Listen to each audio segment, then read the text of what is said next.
Warning: the SCP Foundation database is classified. Access by unauthorized personnel is strictly prohibited. Perpetrators will be tracked, located, and detained. Item Number: SCP-030. Object Class: Safe. Special Containment Procedures: SCP-030 is to be held at Site-17 within a modified humanoid containment cell. Minor adaptations to accommodate its stature, such as an appropriately scaled workspace and chair, are to be included.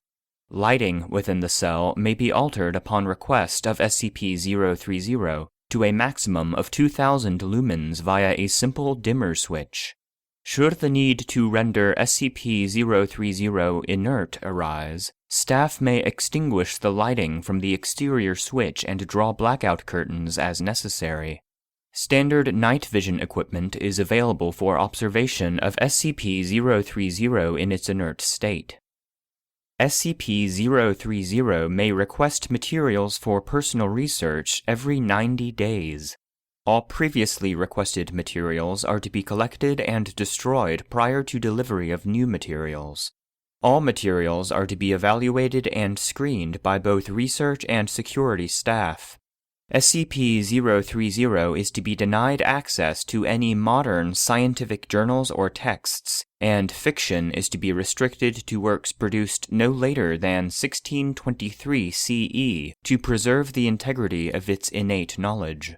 Staff wishing to consult with SCP-030 in writing are to place a formal request, document number 030-RS-B, with the supervising researcher on duty. All correspondence is to be retained. Staff wishing to consult with SCP-030 in person are to submit a formal request to Site Management, documents 030-RP-A and 17-030-A, at least 30 days prior to their preferred consultation date. All consultations are to be recorded and retained. Senior research staff may request SCP-030 be temporarily removed from its containment for a maximum of 1 hour to provide observational insight into non-restricted materials or events within Site-17. Under no circumstances is SCP-030 to leave the confines of Site-17. Requests must be presented in person to Site Management and security staff at least 30 days prior to their preferred observational release date. All observational release events are to be recorded and retained. SCP-030 has been equipped with a tracking device, inventory control code number 030-17-1, so its location within Site-17 may be determined precisely at any time. Description: SCP-030 appears as a hairless, genderless, gray-toned human, 71 centimeters, 28 inches, in height, and weighing 12.7 kilograms, 2 British stone. Its solid blue eyes lack discernible irises or pupils, and resemble small, cut sapphires. SCP-030 possesses an androgynous voice with a pronounced English accent, not currently identifiable as specific to any modern region. It is able to converse, read, and write in Ancient Greek, Latin, Italian, English, Spanish, and Portuguese, as well as 2 additional languages that have not yet been identified despite SCP-030's insistence that they should be common knowledge. SCP-030 has also demonstrated knowledge of physics, chemistry, astronomy, mathematics, and horticulture, roughly equivalent to that of a 17th century CE academic. In addition, SCP-030 has demonstrated knowledge on these topics along research lines that do not appear in the historical record.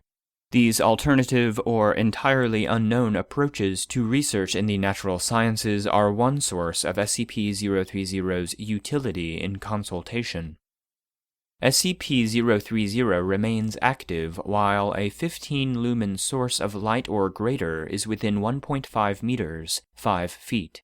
In the absence of light, SCP-030 becomes inert, apparently losing consciousness and showing no outward signs of life.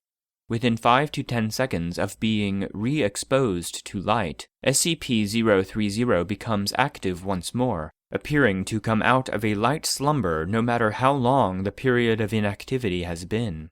SCP-030 does not appear to require these periods of inactivity as a human would require sleep, and has expressed a desire to remain active as often as possible.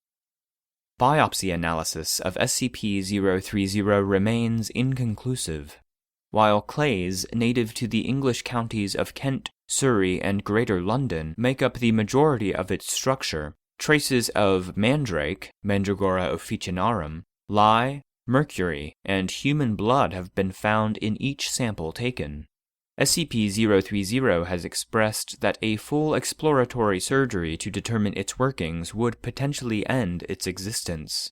Samples removed from SCP-030 do not regenerate, and sampling is currently discontinued to preserve its integrity.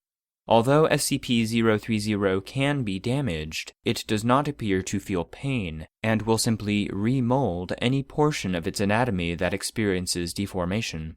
Notably, SCP-030 cannot be molded directly by human hands, though any number of tools may be used to alter its surface. SCP-030 does not respirate, requires no sustenance, and produces no waste, although it does infrequently request a bath. SCP-030 refers to itself as Ariel, and regularly requests that staff do the same. Questions regarding how SCP-030 was created and by whom are routinely answered with the seemingly rote statement, "I have been asked to forget that bit of information. Terribly sorry." SCP-030 delivers this response in the same tone and cadence each time any question regarding its origins or creator are presented. Given its composition and location of origin, a link to the alchemists of Algada is suspected. SCP-030 was discovered June 12th, Year redacted. during a mandatory archaeological survey within London's Mortlake district, pending construction of a car park.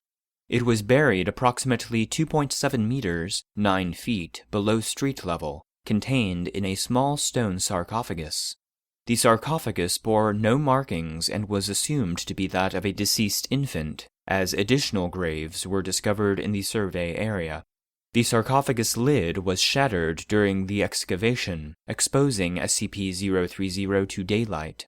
Upon being struck by the sun's rays, SCP-030 roused from its inert state to one of mild activity within a few seconds, stating, "Good afternoon," to the assembled construction team.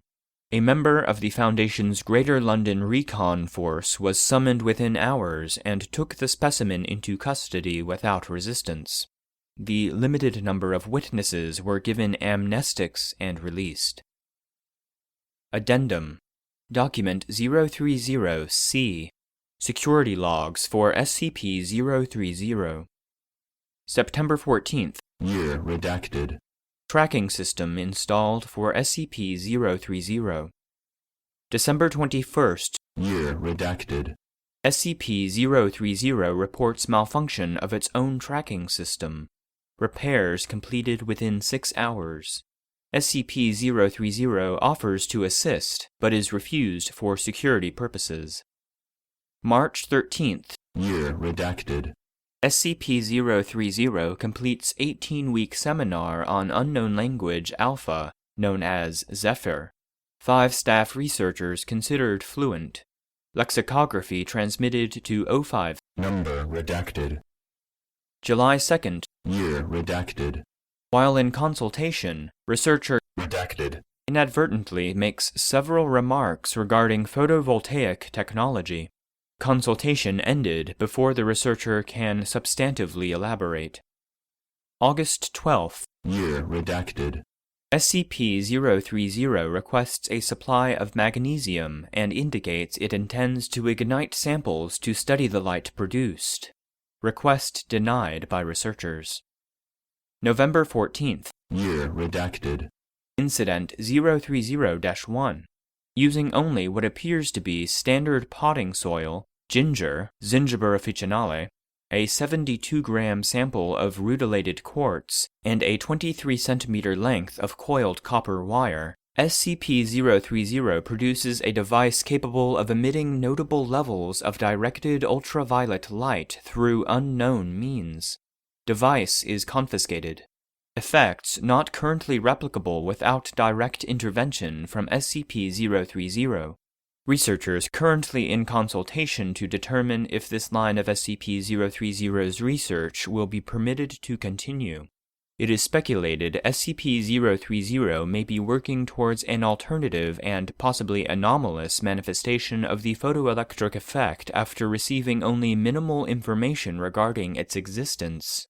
All research by SCP-030 suspended and materials removed, pending review.